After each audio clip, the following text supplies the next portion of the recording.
I'm going to say I think it's just a product of this restrictor plate racing. The cars are all bunched up.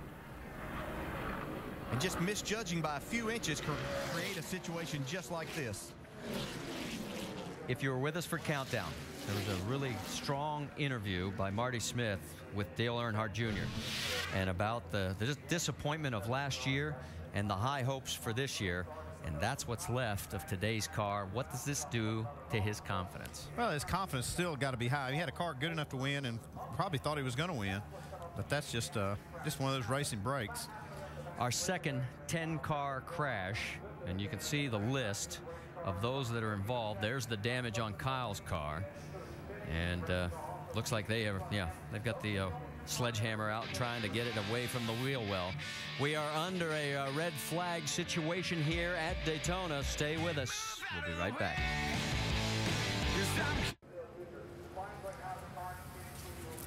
The NASCAR Nationwide Series from Daytona under the red flag, our aerial coverage brought to you by DirecTV. DirecTV, it'll change your life. Call 1-800-DirecTV. Under the red flag after a huge 10-car accident, field stopped with 28 laps to go. Take a minute and look ahead in the schedule for the NASCAR Nationwide Series. Next week, it's all the way across the country. 2,500 miles to Southern California and the Auto Club Speedway. Then it's another West Coast venue, or a Western venue. Las Vegas Motor Speedway, a couple of weeks off, then Thunder Valley and Bristol Motor Speedway. Oh, that's my place. You want a couple I like didn't you, Rusty? You like that place, Oh, man, good place to hang out. Want to join us at any of those upcoming races? Check out NASCAR.com/tickets, and of course all those races on the ESPN family of networks.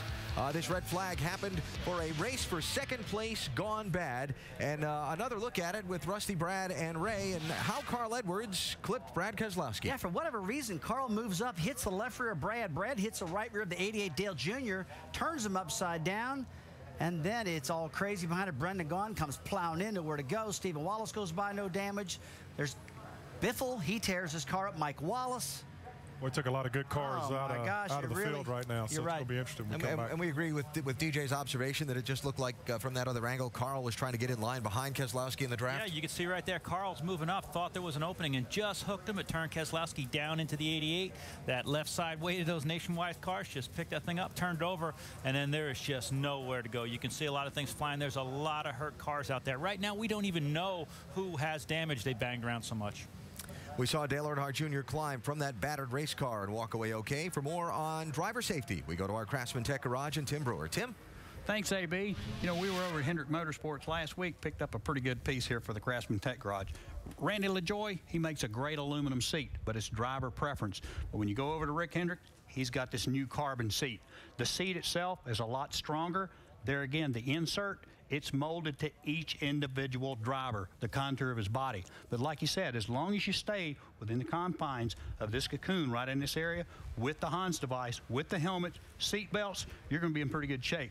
Another option that they have, this foam in the side of the car, it's optional in the NASCAR series as far as the Nationwide cars. Put it in either side, but it is mandatory in the Cup series. So when the car went up, when it came down on the pavement, this energy-absorbing foam, it withstood some of the shock.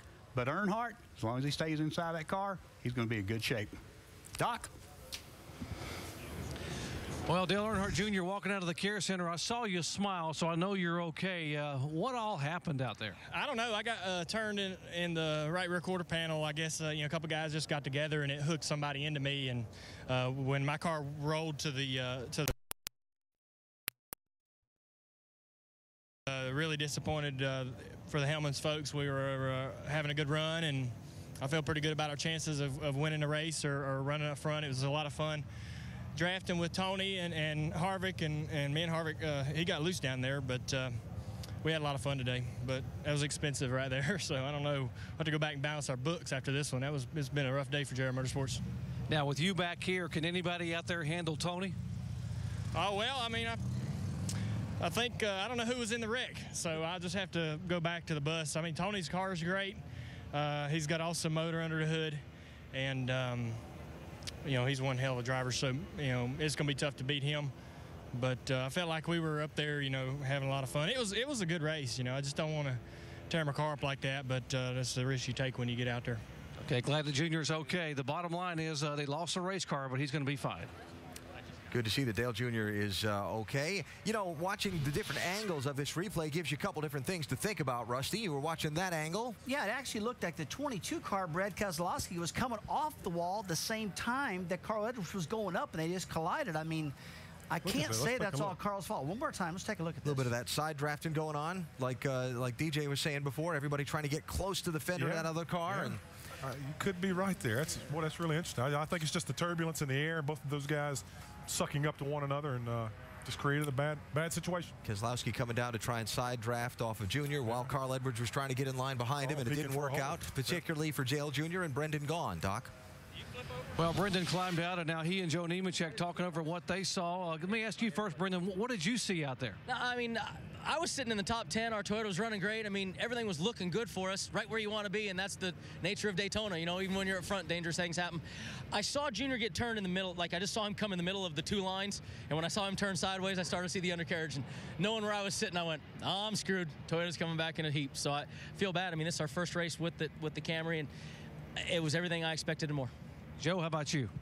I was back behind that. I saw Junior flipping up in the air, and I thought I saw another car up in there, but I mean, there was nowhere for me to go. We're nursing a car, missing a half a right front fender, so I got to stay behind somebody to keep up. And next thing you know, whatever hit me caught the front of the hood, and it's the first time I ever had a carburetor knocked off my car. I just want to say thank you to all the guys at DAB Constructors out there for their support in the Nationwide car and on the Cup car, and we're going to have a good day tomorrow. And that's the best news. These guys can walk away and race tomorrow.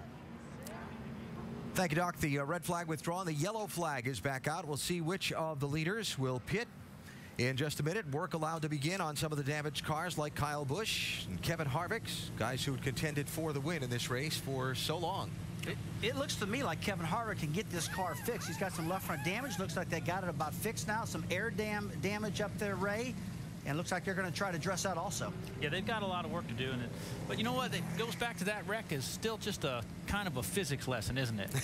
Just can't put two things can't occupy the same space at the same time. Oh, I can tell you one thing. When I first started racing, Dick Trickle told me one time when him and I got together, hey, it's your fault, it's my fault. I learned one thing. He put it in percentages. Brad Keselowski is probably going to take 30% of the blame, and Carl Whitter's probably going to take 70% on that one.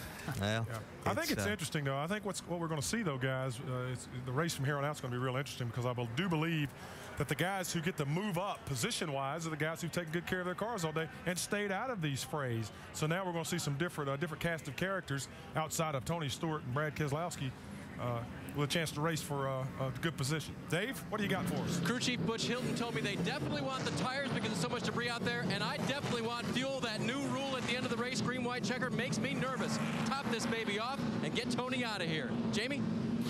And Brian Vickers in the middle of your screen. Car is good. No extended damage from that last wreck. They're going to fill it up with Sunoco fuel. 4 tires down below. Carl Edwards, who was at the beginning of that wreck, he didn't know what happened. Asked for them to retrace his steps. A lot of right front damage. You see them assessing it there. They're putting on 4 tires, putting in fuel, assessing what needs to happen. I expect Carl Edwards to come back in, guys.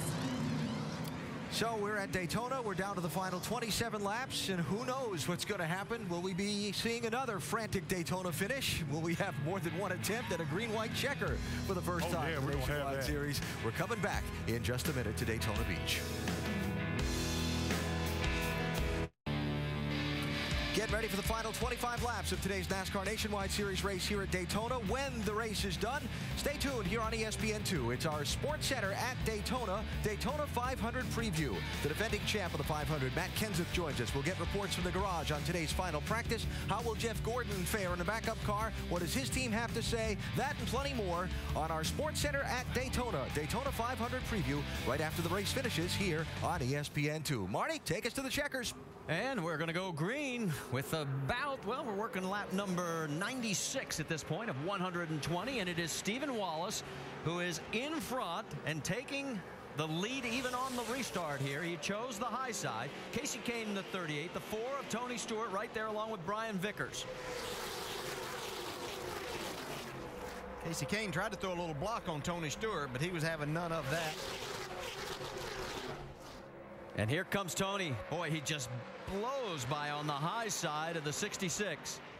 And you see that Yellow machine number 98 of Paul Menard comes from that last starting spot up there in about fourth.